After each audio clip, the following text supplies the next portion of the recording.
Hello friends, myself Dr. Seema Agrawal, Associate Professor in Chemistry, Government College, Kota. In previous lecture, we discussed the electronic configuration of transition elements. In today's lecture, we will discuss some more general characteristics of transition elements. So here are the general characteristics of transition elements. All transition elements have metallic properties. सभी संक्रमण तत्वों में धात्विक गुण पाया जाता है.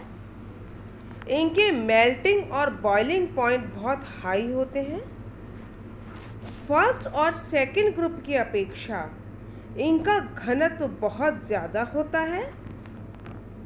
ये इलेक्ट्रोपॉजिटिव होते हैं नेचर में, यानी कि इनमें इलेक्ट्रॉन देने की टेंडेंसी पाई जाती है. अधिकतर संक्रमण तत्व रंगीन कंपाउंड बनाते हैं. इनमें संकुल बनाने की प्रवृत्ति पाई जाती है. ये बहुत सारे और परिवर्तित ऑक्सीकरण अवस्था को शो करते हैं. ये प्रकृति में पैरामैग्नेटिक होते हैं क्योंकि इनमें अयुग्मित इलेक्ट्रॉन होते हैं, इससे ये पैरामैग्नेटिक होते हैं. और इनमें कैटालिटिक या उत्प्रेरक गुण पाए जाते हैं. ये आपकी जनरल कैरेक्टरिस्टिक्स हैं ट्रांजिशन एलिमेंट्स की. फ्रेंड्स, ये हम जानते हैं कि किसी भी एलिमेंट की जो प्रॉपर्टीज़ होती हैं वो उसके बाह्यतम इलेक्ट्रॉनिक कॉन्फ़िगरेशन पर डिपेंड करती हैं. और ट्रांजिशन एलिमेंट्स जो है उनका जो बाह्यतम इलेक्ट्रॉनिक कॉन्फ़िगरेशन है वो कैसा रहता है, सेम रहता है कि उनमें nth ऑर्बिटल में s कक्षक हमेशा पूरा भरा हुआ होता है. और इनका जो आने वाला जो नया इलेक्ट्रॉन है वो n-1d सब शेल में जाता है. तो इनका जो बाह्यतम का कॉन्फ़िगरेशन समान होता है, इसलिए इनका जो प्रॉपर्टीज़ हैं वो मेनली किस पे डिपेंड करेंगी, वो इनके एटॉमिक साइज पे डिपेंड करती है. तो ट्रांजिशन एलिमेंट्स के लिए जो प्रॉपर्टीज़ हैं उनका जो चेंज आएगा वो किसके कारण आएगा, सिर्फ और सिर्फ परमाणु के आकार के कारण आएगा.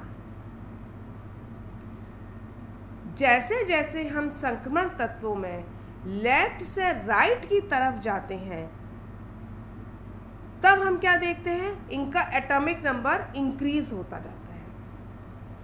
इन जनरल भी पीरियोडिक टेबल में जब हम लेफ्ट से राइट की तरफ जाते हैं, बाएं से दाएं की तरफ जाते हैं, तब हम क्या देखते हैं, एटॉमिक नंबर बढ़ता है.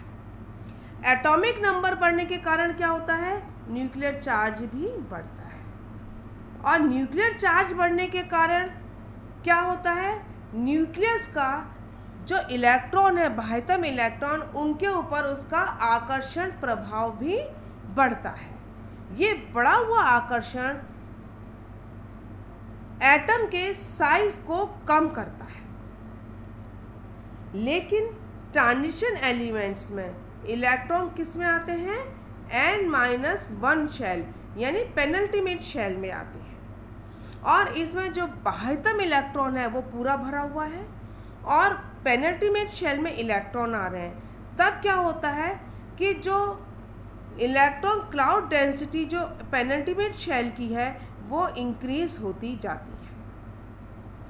जब पेनल्टीमेट शेल की इलेक्ट्रॉन डेंसिटी इंक्रीज होती है तो ये क्या करते हैं कि जो बाह्यतम इलेक्ट्रॉन है, ns वाले इलेक्ट्रॉन है, उनको रिपेल करते हैं. रिपेल करने के कारण 4s के इलेक्ट्रॉन न्यूक्लियस से ज़्यादा दूर चले जाते हैं. और जब ज़्यादा दूर चले जाते हैं यानी कि इनका डिस्टेंस न्यूक्लियस से बढ़ जाता है, तो न्यूक्लियस का जो आकर्षण प्रभाव है, अट्रैक्टिंग पावर है वो क्या होती है, इनके ऊपर कम हो जाती है। तो एक तरीके से हम ये कह सकते हैं कि जो n-1 शेल या d इलेक्ट्रॉन है वो बाह्यतम इलेक्ट्रॉन को न्यूक्लियस के अट्रैक्शन से बचा लेते हैं, या वो न्यूक्लियस और बाह्यतम इलेक्ट्रॉन के बीच में एक स्क्रीन की तरह काम करते हैं। इस इफेक्ट को हम कहते हैं स्क्रीनिंग इफेक्ट। तो जैसे जैसे न्यूक्लियर चार्ज बढ़ता है वैसे वैसे स्क्रीनिंग इफेक्ट भी बढ़ता जाता है। तो एटॉमिक नंबर बढ़ने से एक क्या क्या हो रहा है, एक तरफ तो आकर्षण प्रभाव बढ़ रहा है न्यूक्लियस का, वो क्या करेगा, साइज को कम करने की कोशिश करेगा, और दूसरी तरफ स्क्रीनिंग इफेक्ट भी बढ़ रही है, वो क्या करेगी, साइज को छोटा करने की कोशिश करेगी। ये दोनों इफेक्ट एक दूसरे के विपरीत दिशा में काम करते हैं, इसलिए इनका जो साइज का वेरिएशन है डी ब्लॉक में वो एस और पी ब्लॉक के कंपैरिजन में बहुत कम होता है। इसलिए हम ये कह सकते हैं कि जो इनकी जनरल कैरेक्टरिस्टिक्स होती हैं वो मेनली किस पे डिपेंड करती हैं, सिर्फ और सिर्फ इनके एटॉमिक साइज पे डिपेंड करती हैं। और कुछ प्रॉपर्टीज़ जैसे डेंसिटी, आयनाइजेशन एनर्जी और इलेक्ट्रोनेगेटिविटी यानी घनत्व, आयनन विभव और विद्युत ऋणता, ये किस पे डिपेंड करती हैं, एटम के साइज पे डिपेंड करती हैं। तो यदि हम फर्स्ट ट्रांजिशन सीरीज की यदि साइज देखें तो हम ये देखते हैं स्कैंडियम से लेके क्रोमियम तक इनका साइज कम होता जाता है। हालांकि वेरिएशन बहुत स्लो होता है, 1.44, 1.32, 1.22, 1.18 बहुत कम है लेकिन कम है। और उसके बाद साइज ऑलमोस्ट कैसा होता है, इक्वल होता है, और जिंक पे आके साइज बढ़ जाता है। तो हम ये कह सकते हैं जैसे जैसे एटॉमिक नंबर इंक्रीज होता है वैसे वैसे जो इनकी प्रॉपर्टीज़ हैं या इनका जो साइज़ है उसमें जो वेरिएशन है वो बहुत कम चेंज होता है। ये क्यों होता है, जैसा कि मैंने अभी आपको पहले बताया कि जैसे जैसे 3D ऑर्बिटल में इलेक्ट्रॉन की संख्या बढ़ती है तो एटम का न्यूक्लियर चार्ज भी बढ़ता है। इस न्यूक्लियर चार्ज के बढ़ने के कारण जो अट्रैक्टिव फोर्स है वो एक्सटर्नल इलेक्ट्रॉन्स और न्यूक्लियस के बीच का अट्रैक्टिव फोर्स भी बढ़ता जाता है, ठीक है, जिसके कारण कि इनकी एटॉमिक रेडियस डिक्रीज होती जाती है। लेकिन जैसे जैसे हम लेफ्ट से राइट की तरफ जाते हैं 3D इलेक्ट्रॉन्स की संख्या भी बढ़ती जाती है, इसलिए उनका जो 4s इलेक्ट्रॉन के प्रति जो रिपल्शन है वो भी बढ़ता जाता है। यानी कि हम कहते हैं शील्डिंग इफेक्ट भी बढ़ता जाता है। इसको हम क्या कहते हैं, शील्डिंग इफेक्ट। और जैसे जैसे हम लेफ्ट से राइट की तरफ जाते हैं, ये क्योंकि नंबर ऑफ डी इलेक्ट्रॉन्स बढ़ रहे हैं इसलिए इनका शील्डिंग इफेक्ट भी बढ़ता जाएगा।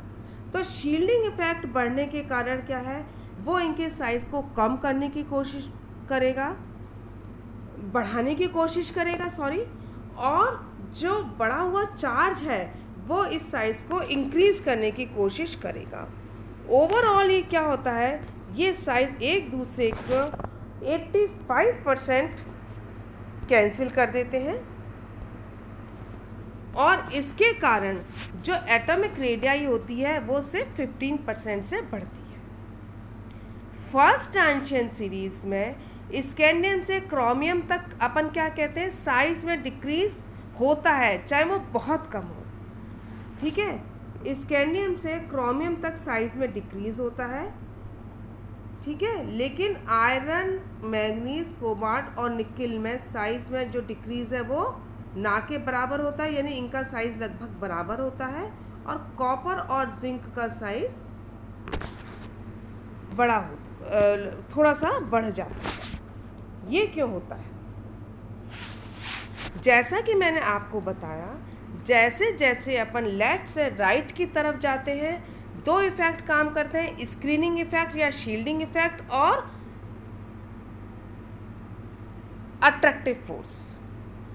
जितना अट्रैक्टिव फोर्स लगना चाहिए, जितना आकर्षण होना चाहिए न्यूक्लियस का अपने बाह्यतम इलेक्ट्रॉन पे, उतना चार्ज शील्डिंग इफ़ेक्ट के कारण नहीं हो पाता।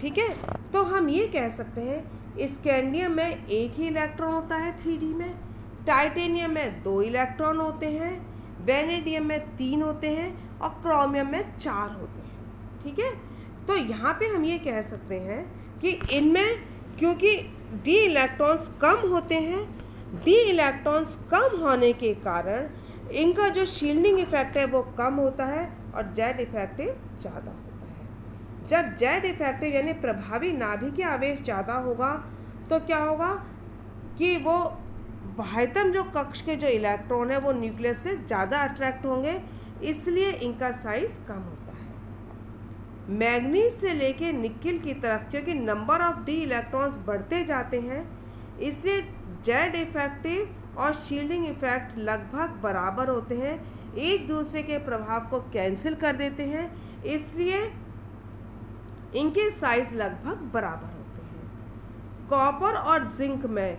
नंबर ऑफ डी इलेक्ट्रॉन्स बढ़ते जाते हैं, D9 और D10 या D10 और 4s1 कॉपर का होता है और जिंक का होता है D10 and s2। डी के इलेक्ट्रॉन बहुत ज़्यादा होते हैं, इसलिए इनका शील्डिंग इफेक्ट बहुत ज़्यादा होता है और इफेक्टिव न्यूक्लियर चार्ज कम होता है, इसलिए इनके साइज बढ़ जाते हैं। अब एक क्वेश्चन हमारे मन में ये आता है कि जिंक का साइज कॉपर से ज़्यादा क्यों होता है? जिंक का साइज कॉपर से ज़्यादा इसलिए होता है क्योंकि जिंक में D10 और S2 डी कक्षक भी पूरे भरे हुए हैं और S कक्षक भी पूरे भरे हुए हैं, इसलिए इसका जो शील्डिंग इफेक्ट है वो मैक्सिमम होता है और इससे जिंक का साइज कॉपर से ज़्यादा। तो ये आपकी कुछ जनरल कैरेक्टरिस्टिक्स हैं। उम्मीद है कि आपको ये चीज़ें समझ में आ गई होंगी कि डी ब्लॉक में जब हम लेफ़्ट से राइट में जाते हैं तो प्रॉपर्टीज़ लगभग बराबर क्यों होती हैं। अब 1 by 1 हम इसका जो इफ़ेक्ट है शील्डिंग इफ़ेक्ट और इसका वो नेक्स्ट लेक्चर में हम ज़्यादा देखेंगे कि वो क्या